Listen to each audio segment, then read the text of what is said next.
اللعین الرجیم بسم اللہ الرحمن الرحیم الحمد للہ الذی یخلق ولم یخلق ویرزق ولا یرزق ویطعم ولا یطعم ثم الصلاة والسلام علی عبدک ونبیک وصفیک ورسولک وخیرتک من الخلق ابی القاسم محمد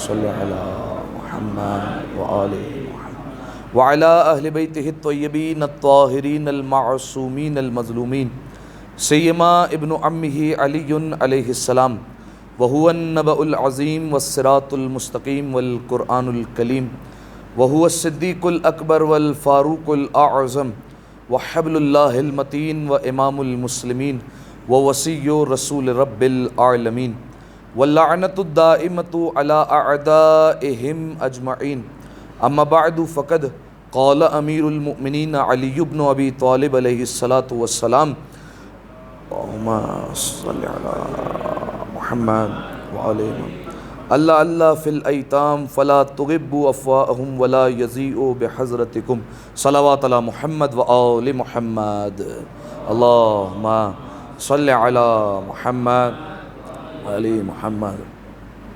تمام تعریفیں اس ذات واجب الوجود کے لیے کہ جس نے روز جمعہ دیکھنا ہمیں نصیب فرمایا، اور تمام تر شکر بھی اسی کی بارگاہ میں کہ جس نے نماز جمعہ جیسی سعادت سے ہمیں ہمکنار فرمایا۔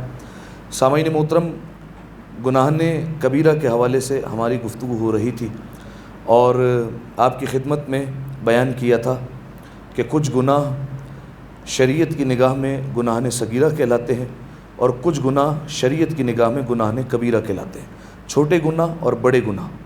بہرحال یہ بات بھی طے ہے کہ پروردگار عالم کی معصیت تو معصیت ہے، نافرمانی نافرمانی ہے، چاہے چھوٹا گناہ انسان کرے یا بڑا گناہ کرے، گناہ تو ملنا ہی ہے، پروردگار عالم کی ناراضگی تو مول لے رہا ہے وہ۔ لیکن یہ فرق صرف اور صرف اس لیے ہے کہ چھوٹے گناہ وہ گناہ ہوتے ہیں کہ جن پر جہنم نہیں ہے، یعنی اگر بالفرض کوئی انسان ان گناہوں کا ارتکاب کرتا ہے، انہیں انجام دیتا ہے، اور پھر دنیا سے توبہ کیے بغیر چلا جاتا ہے، تو پھر اسے ہو سکتا ہے کہ قبر میں مشکلات کا سامنا ہو سکتا ہے برزخ میں مشکلات کا سامنا ہو، قیامت میں ہو، لیکن اسے جہنم میں نہیں ڈالا جائے گا گناہن صغیرہ کی وجہ سے۔ لیکن گناہن کبیرہ بڑے گناہ وہ گناہ ہیں کہ اگر بالفرض انسان نے انجام دے دیا تو قبر برزخ اس میں تو ہو سکتا ہے سختیاں ہو ہی ساتھ میں، لیکن پروردگار عالم نے ساتھ میں جہنم کا بھی وعدہ کیا ہوا ہے، اور جہنم میں پروردگار عالم نے وعید دی ہوئی ہے اور دھمکایا ہوا ہے کہ اگر بالفرض گناہ نے کبیرہ انجام دیا تو جہنم میں بھی جانا پڑے گا۔ ہاں، اگر یہ ہے کہ بالفرض انسان نے دنیا میں توبہ کر لی، یا پھر یہ ہے کہ قیامت میں اہل بیت علیہ السلام کی شفاعت مل گئی، یا پروردگار عالم کا فضل و کرم شامل ہو گیا، تو وہ الگ بات ہے۔ لیکن اگر یہ چیزیں نہ ہوئی تو پھر اس کے بعد جہنم انسان کی کنفرم ہے، ٹھیک ہے؟ اس وجہ سے یہ فرق ہے گناہن کبیرہ اور گناہن صغیرہ میں۔ ہم آپ کی خدمت میں بیان کر رہے ہیں گناہن کبیرہ کو، بڑے گناہ جنہیں شریعت نے گناہن کبیرہ کہا ہے، جو شریعت کی نگاہ میں وہ گناہ ہے جس پر جہنم کنفرم ہے، ان گناہوں کا بیان آپ کے سامنے جاری ہے۔ شرک کے حوالے سے ہماری گفتگو ہوئی، آق والدین پر ہم نے بات کی، اس کے بعد جھوٹ پر ایک نشست ہوئی، اس کے بعد غیبت پر ہم نے بات کی، گانے اور موسیقی کے حوالے سے بات کی، شراب نوشی پر بات کی، قطع رحمی پر بات کی، اور آخری نشست میں ہم نے گفتگو کی تھی گالی کے حوالے سے، اور آپ کی خدمت میں بیان کیا تھا کہ گالی دینا اور لعنت دینا ان دونوں میں فرق پایا جاتا ہے۔ گالی اور ہے، لعنت اور ہے۔ گالی یہ شیطان کا کام ہے، یہ لعنت کرنا پروردگار عالم کی خود سنت ہے، خود پروردگار عالم نے قرآن مجید میں لعنت کا لفظ استعمال کیا ہے، اور آخر میں یہ بتایا تھا کہ گالی وہ گناہ ہے کہ اگر بالفرض انسان اپنے منہ سے نکالتا ہے اور زبان سے نکالتا ہے تو پھر ائمہ علیہ السلام نے اپنا تعلق اس سے توڑا ہے، اور آپ کی خدمت میں واقعات بھی بیان کیے تھے کہ کس طریقے سے معصوم نے ایک شخص کو جدا کر دیا ایک غیر مسلم کو جو ہے وہ گالی دینے پر۔ لہذا گالی کے حوالے سے ہماری آخری نشست میں گفتگو ہوئی تھی۔ آج ایک اور گناہ کبیرہ ہے، اور یہ بھی معاشرے میں ہوتا ہے لیکن دوسرے گناہوں کی نسبتاً کم ہے، لیکن جو ہے وہ پھر بھی اس گناہ کو انجام دیا جاتا ہے، اور انتہائی سخت سزا اس گناہ پر قرآن میں بھی بیان ہوئی اور احادیث میں بیان ہوئی، اور وہ ہے یتیم کا مال کھانا۔ صحیح ہے؟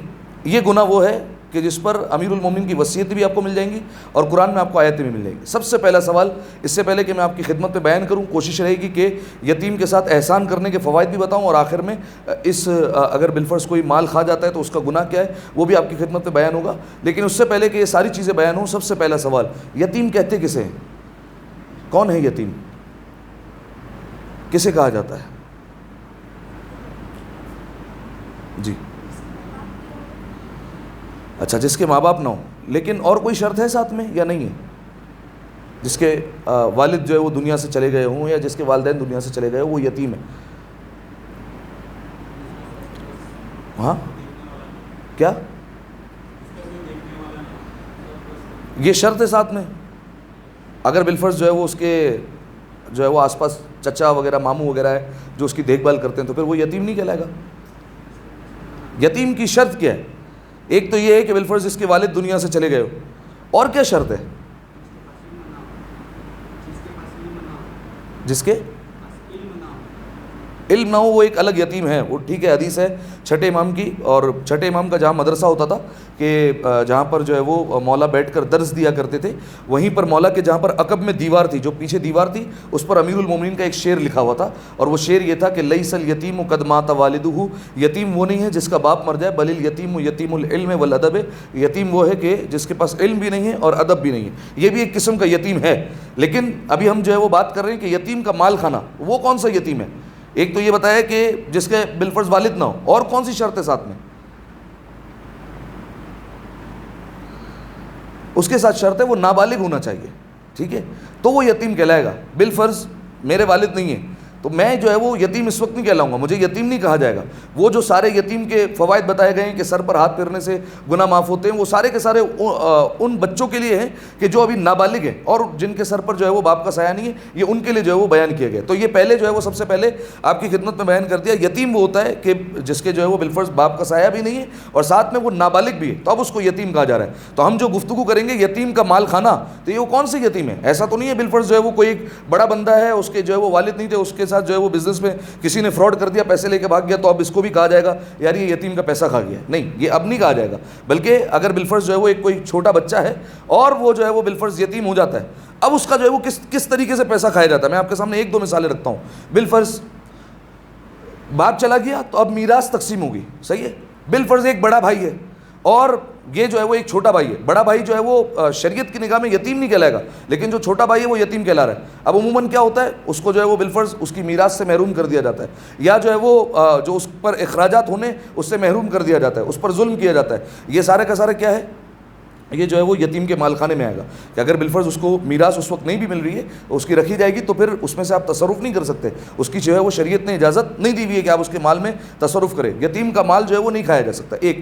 اس کے علاوہ یہ بھی ہوتا ہے بالفرض زیادہ تر یہ معاملہ وہاں پر پیش آتا ہے جہاں جوائنٹ فیملی ہو، جہاں بالفرض جو ہے وہ چچا اور جو ہے وہ ابا وغیرہ سارے ساتھ رہ رہے ہوں، صحیح ہے۔ اب بالفرض جو ہے وہ کسی بچے کے جو ہے وہ والد گزر گئے وہاں پر، اب جو ہے وہ چونکہ وہاں پر چچا وغیرہ ہے جن کے ہاتھ میں پوری فیملی کا ہولڈ ہے، اب انہوں نے جو ہے وہ بالفرض ان کا جو مال تھا وہ اپنے پاس رکھ لیا، یا جو ہے وہ کھانا شروع کر دیا، ظلمن جو ہے وہ ان سے لے لیا، ان کو ان کا حق نہیں دیا۔ یہ سارے کے سارے جو ہے وہ کیسز ہوتے ہیں اور معاشرے میں جو ہے وہ بیان کیے جاتے ہیں، ٹھیک ہے۔ تو یہ یتیم کا مال کھانا آپ کی خدمت میں بیان کر دیا۔ یتیم وہ سر پر باپ کا سایہ بھی نہیں ہے اور ساتھ میں ساتھ نابالغ بھی جو ہے وہ ہو، تو جو ہے وہ شریعت کی نگاہ میں یتیم کہلائے گا۔ ایک دفعہ صلوات پڑھیں مل کر بآواز بلند، اللہم صلی علی محمد وآل محمد۔ اب آئیے میں پہلے کچھ فوائد بیان کر دوں، اس کے بعد پھر جو ہے وہ میں آپ کے سامنے وہ بیان بھی کرتا ہوں کہ کیا نقصان ہے اگر بالفرض کوئی مال کھا جائے۔ پہلے تو میں آپ کے سامنے ایک وصیت بیان کرتا ہوں امیر المومنین کی۔ ایام علی کی جب مجلسیں ہوئی تھی تو اس میں نے یہ وصیت پیش بھی کی تھی۔ اگر آپ کو یاد ہو تو امیر المومنین نے اس وصیت میں 6 جگہ اللہ اللہ کا لفظ جو ہے وہ استعمال کیا ہے، ٹھیک ہے۔ ایک تو وصیت کی اہمیت یہ ہے کہ امیر المومنین اپنی زندگی کے آخر میں اس کو فرما رہے ہیں، ویسے ہی امام کا کلام تمام کلاموں کا امام ہوتا ہے، ایک یہ۔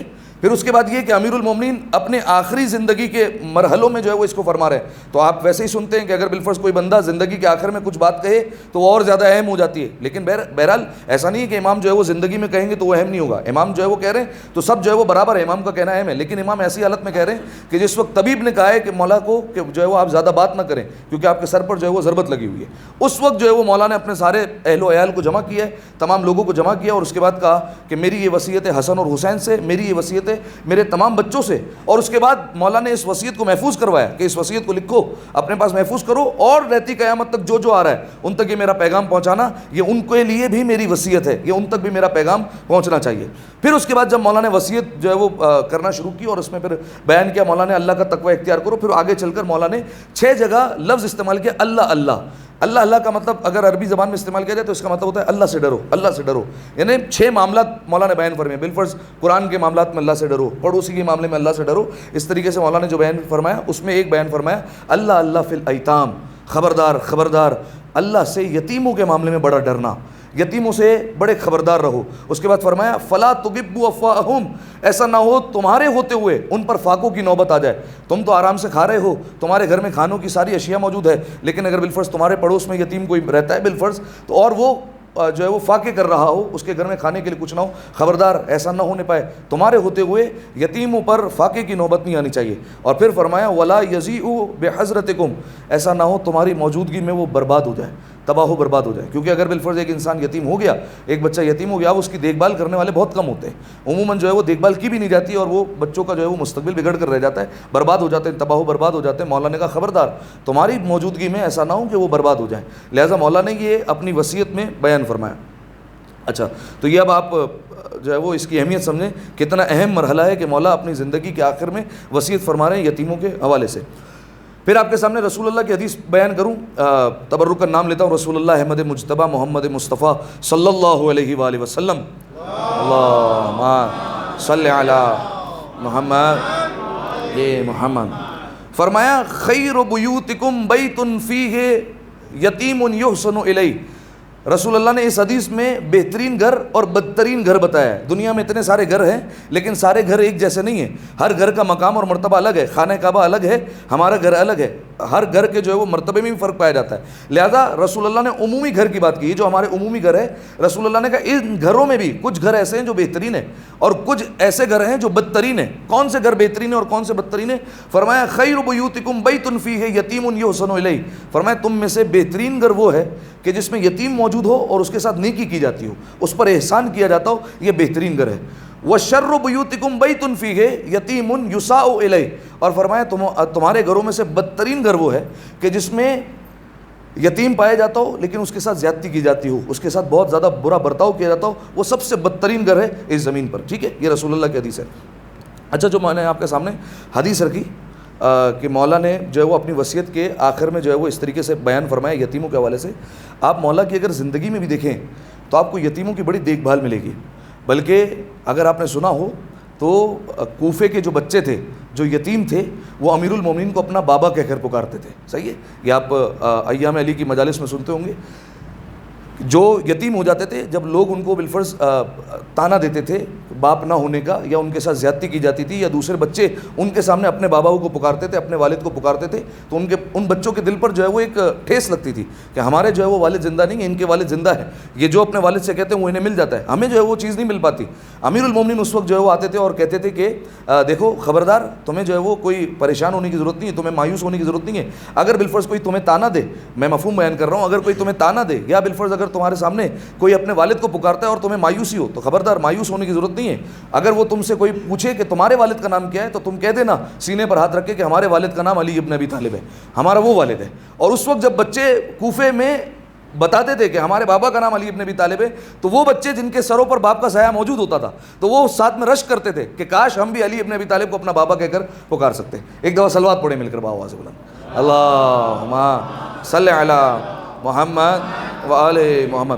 یہی وجہ تھی اتنی محبت اور اتنی شفقت کہ جب امام حسن علیہ السلام کو طبیب نے کہا کہ اب جو ہے وہ آپ کے والد کا بچنا محال ہے، اب نہیں بچ سکتے، اب ان کی زندگی اتنی نہیں رہی ہے، تو امام حسن علیہ السلام نے کہا کہ کوئی دوا وغیرہ ہے کہ کیا کیا جائے؟ کہا نہیں، بچایا تو نہیں جا سکتا، البتہ شہادت میں تاخیر کی جا سکتی ہے. کہا شہادت میں تاخیر کے لیے کیا کرے؟ کہا جتنا زیادہ ہو سکے دودھ پلایا جائے مولا کو.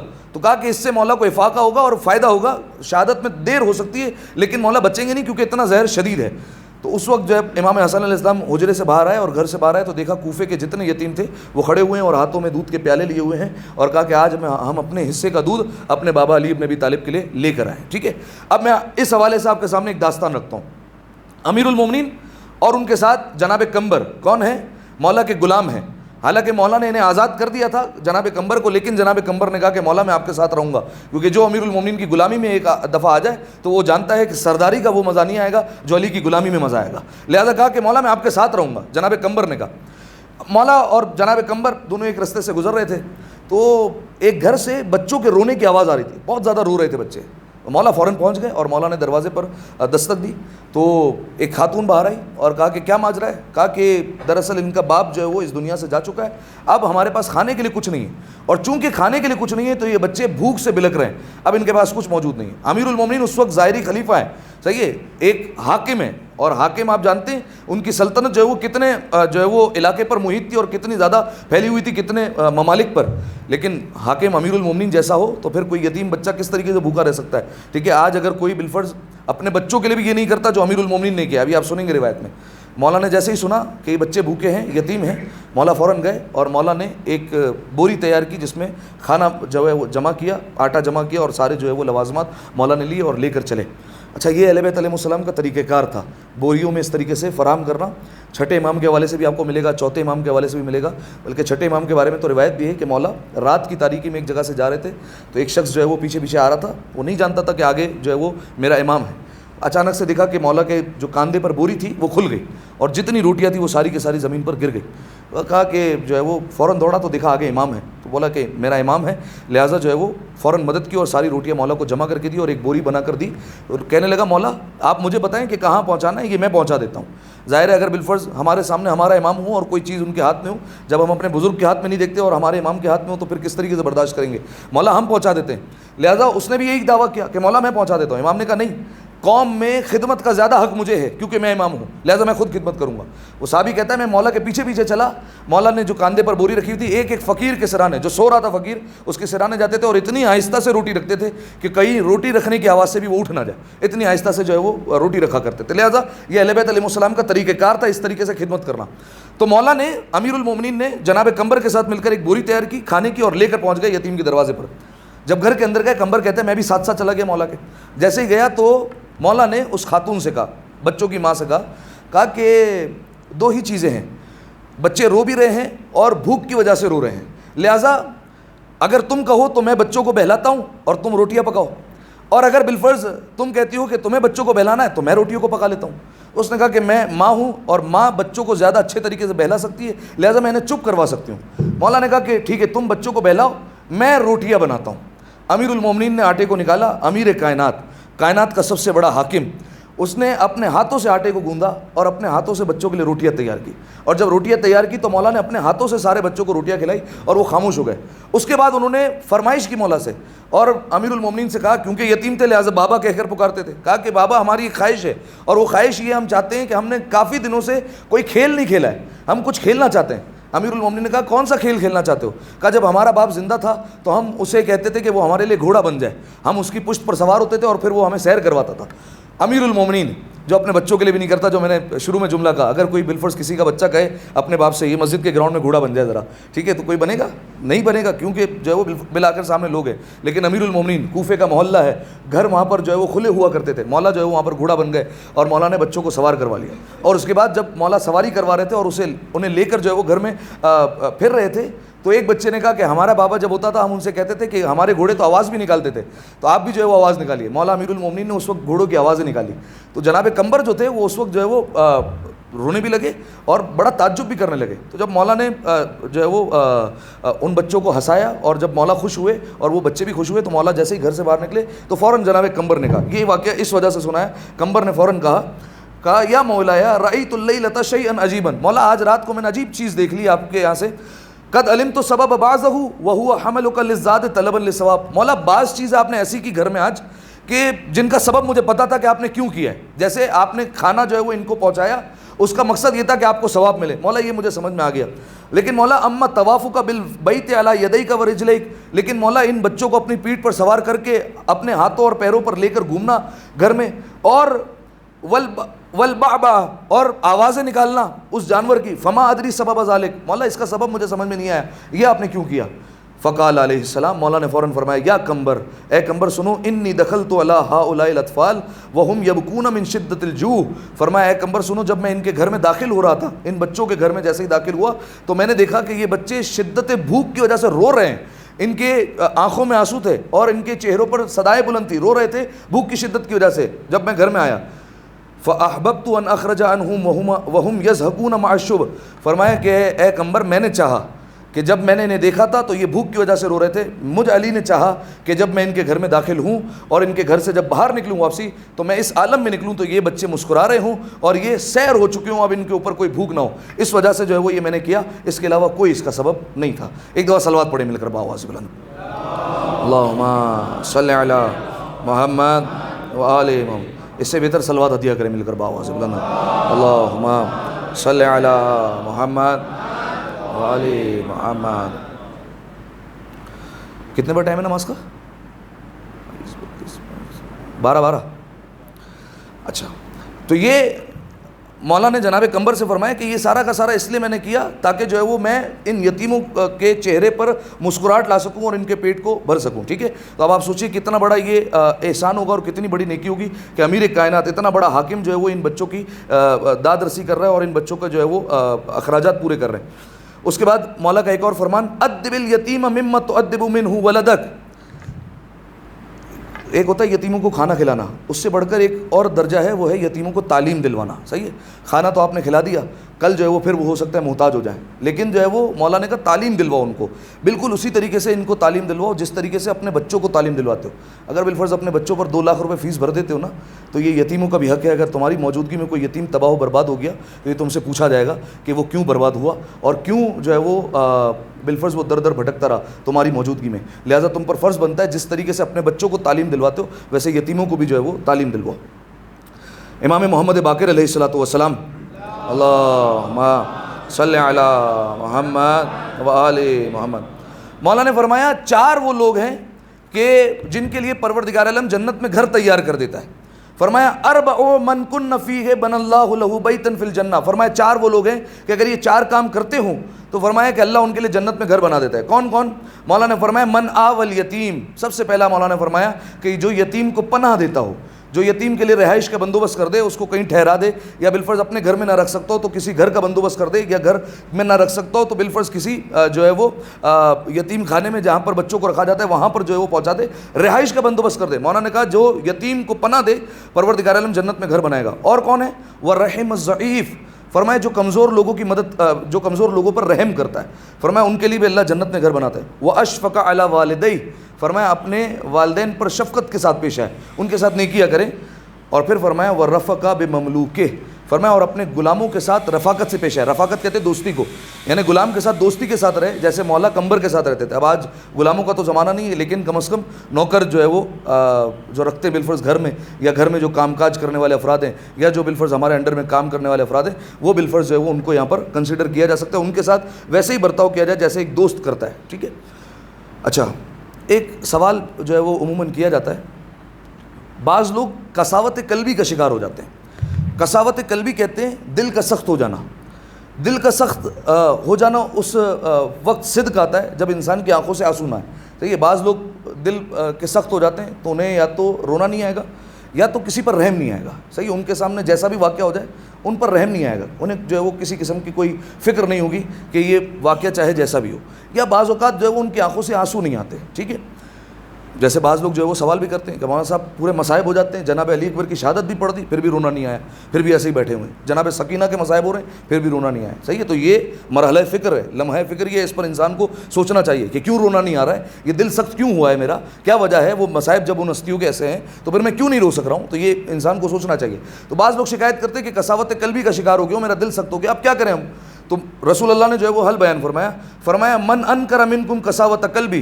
فرمایا جو چاہتا ہے کہ قساوت قلبی کو دور کر دے, چاہتا ہے کہ دل میں سے سختی کو نکال دے, فلیدن یتیمن, اسے چاہیے یتیم کو اپنے قریب بلائے, فیلاطفہ, اسے پیار کرے, ولیمسح رأسہ. فرمایا اسے چاہیے کہ اس کے سر پر ہاتھ پھیرے, پیار سے شفقت سے ہاتھ پھیرے. یلین قلبہ باذن اللہ, اللہ اپنے اذن سے اس کا دل نرم کر دے گا اگر جو ہے وہ اس طریقے سے یتیم کے سر پر ہاتھ پھیرا. اور پھر فرمایا ان للیتیم حقا. فرمایا یتیم کا حق ہے تمہاری گردنوں پر, جس طریقے سے تمہارے بچوں کا حق ہے ویسے یتیموں کا بھی حق ہے.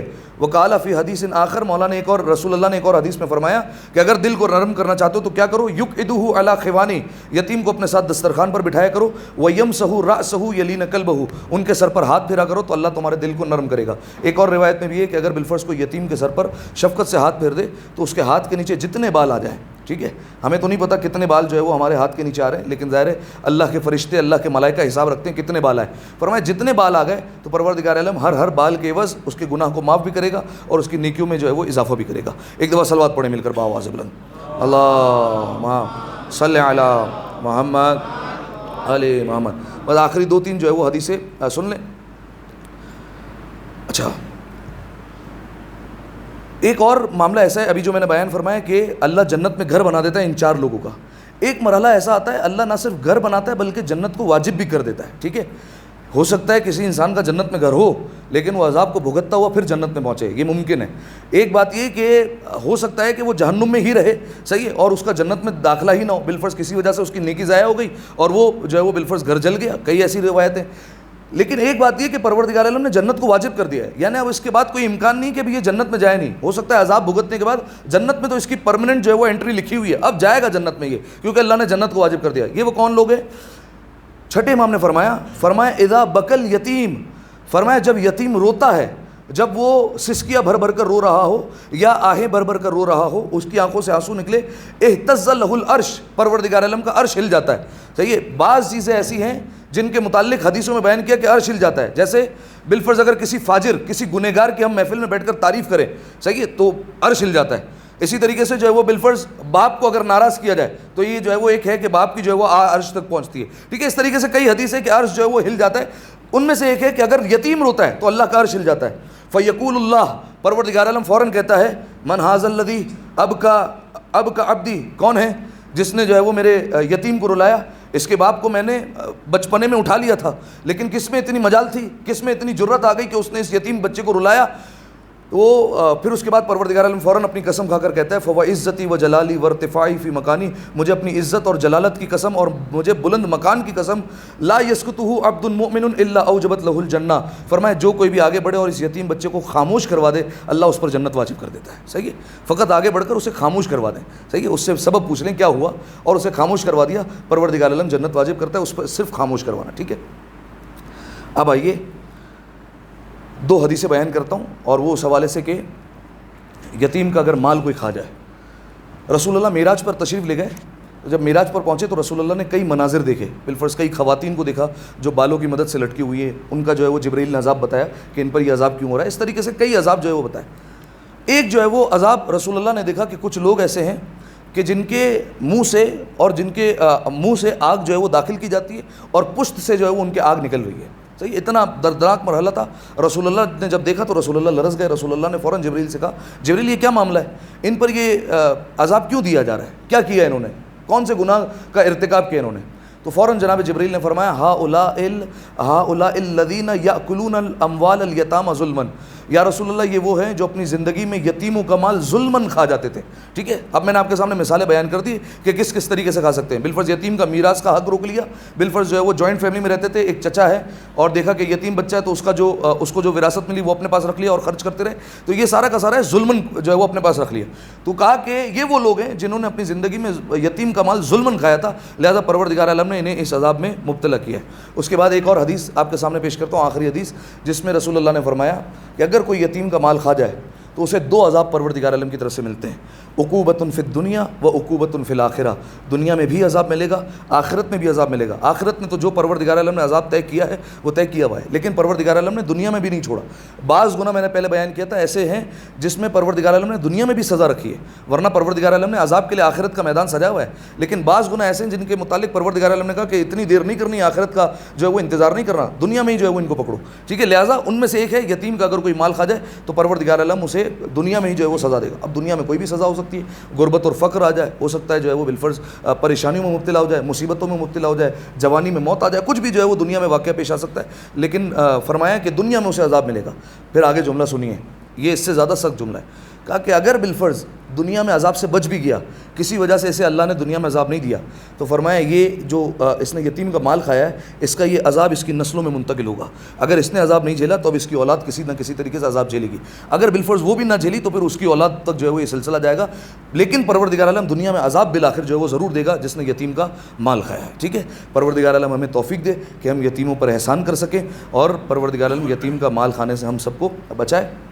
کوشش کیا کریں کسی یتیم کا، چاہے کسی ایک یتیم کا جو ہے وہ تعلیم کا بندوبست ہو جائے، بھلے جو ہے وہ کسی ہائی فائی جگہ پر نہیں، لیکن جو ہے وہ آج کل بالفرض پاکستان کی بات کروں 3,000 میں 4,000 میں ایک جو ہے وہ مہینے کی اسکول کی فیس ہے، انتظام ہو جاتا ہے ایک یتیم بچے کا۔ کئی یتیم بچے بالخصوص سادات، ٹھیک ہے، جب ہمارے پاس ریکویسٹ آتی ہے ایک جو ہے وہ انسان لرز جائے کہ یار اس طریقے سے گھر میں رہ رہے ہیں کہ بالفرض جو ہے وہ جہاں پر گھر میں سیدھا کھڑا نہیں ہوا جاتا، اس طریقے کے گھر میں رہ رہے ہیں، ٹھیک ہے، سادات ہے۔ یہ کیوں ہے؟ یہ ہماری بھی جو ہے وہ کچھ نااہلی ہوتی ہے۔ اگر بالفرض یہ جو جملہ کہا جاتا ہے یہ ایسے نہیں کہا جاتا کہ اگر سارے شیعہ بالفرض خمس نکال لیں تو یہ سادات جتنے ہیں یہ ان تک جو ہے وہ ان کا حق پہنچ جائے گا اور یہ جو ہے وہ محروم نہیں رہیں گے کسی چیز سے۔ تو اس میں جو ہے وہ بعض اوقات ہماری بھی نااہلی ہوتی ہے کہ ہم جو ہے وہ انہیں محروم کر رہے ہوتے ہیں۔ لہٰذا جو ہے وہ کوشش کرے انسان پوری زندگی میں کم از کم ایک آدھ دفعہ جو ہے وہ کسی یتیم کو پناہ دے دے یا یتیم کی تعلیم کا بندوبست کر لے، یا اگر یتیم کے کھانے کا بندوبست کر لے، کم از کم زندگی میں ایک دفعہ جو ہے وہ کوشش کرے۔ مجھے نہیں پتہ یہاں پر جو ہے وہ یتیموں کا کوئی جو ہے وہ آرفنیج ہاؤس ہے یا نہیں ہے، یا مومن بچے وہاں پر ہوتے نہیں ہوتے، جہاں بھی آپ کر سکے پوری دنیا بھر میں کوشش کیا کریں، کیونکہ رسول اللہ کی حدیث ہے جو کوئی بھی کسی یتیم کو کفالت کرے، یتیم کو پناہ دے تو وہ جنت میں ایسے ہوگا جیسے میرے ساتھ جو ہے وہ یہ 2 انگلیاں ہیں، جس طریقے سے یہ 2 انگلیاں ساتھ رہتی ہیں وہ جنت میں میرے ساتھ اس طریقے سے رہے گا جو یتیم کو جو ہے وہ پال لے، یتیم کی جو ہے وہ کفالت کر لے۔ تو اب ایک جملہ جو ہے وہ آخر میں مجھے کہنے دیجیے، جو کسی یتیم کو پالے تو وہ تو رسول اللہ کے ساتھ ایسے رہے گا، تو جو اسی یتیم کو پال لے جناب ابو طالب علیہ السلام، تو پھر ان کا جو ہے وہ کیا مقام اور مرتبہ ہوگا جس نے رسول اللہ کی کفالت کی یتیمی کی حالت میں۔ ایک دفعہ صلوات پڑھیں مل کر بآواز بلند، اللہم صلی علی محمد وآل محمد۔ اعوذ باللہ من الشیطان اللعین الرجیم، بسم اللہ الرحمن الرحیم، انا اعطیناک الکوثر فصل لربک وانحر ان شانئک هو الابتر۔ مل کر 3 دفعہ بآواز بلند صلوات پڑھ دیں۔ اللہم صلی علی محمد وآل محمد، اللہم صلی علی محمد وآل محمد، اللہم صلی علی محمد وآل محمد۔ فوراً اقامت دینا بھائی۔ اعوذ باللہ من الشیطان اللعین الرجیم، بسم اللہ الرحمن الرحیم، الحمد للہ رب العالمین، والصلاة والسلام علی محمد النبی الرحمہ سید المرسلین، وعلی ابن ابی طالب سید الوسیین، وفاطمة الزہراء سیدۃ النساء العالمین، وحسن المجتبی حجۃ اللہ علی الخلق اجمعین، والحسین الشہید المظلوم وارث امیر المؤمنین، وعلی ابن الحسین زین العابدین، ومحمد ابن علی باقر علم الاولین والآخرین، وجعفر ابن محمد الصادق الصدیق والمقتدی بآبائہ الصالحین، وموسیٰ ابن جعفر الکاظم من اولاد النبیین، وعلی ابن موسیٰ الرضا من عطرۃ بررۃ المتقین، ومحمد ابن علی الجواد ولی المؤمنین، وعلی ابن محمد السراج المنیر امام الخاشعین، والحسن ابن علی سید الاوصیاء المنتجبین، والخلف القائم المہدی المنتظر الحجہ بعد آبائہ علی خلقک، اللہم افتح لی ابواب توبتک ورحمتک ورزقك الواسع إني إليك من الراغبين وأتمم لي إنعامك إنك خير المنعمين، اللهم اجعل بقية عمري في أداء فرض الجمعات والحج والعمرة ابتغاء وجهك يا رب العالمين، وصلى الله على محمد وآله الطيبين الطاهرين، والسلام عليه وعليهم۔ صلوات پڑھ دیں مل کر بآواز بلند۔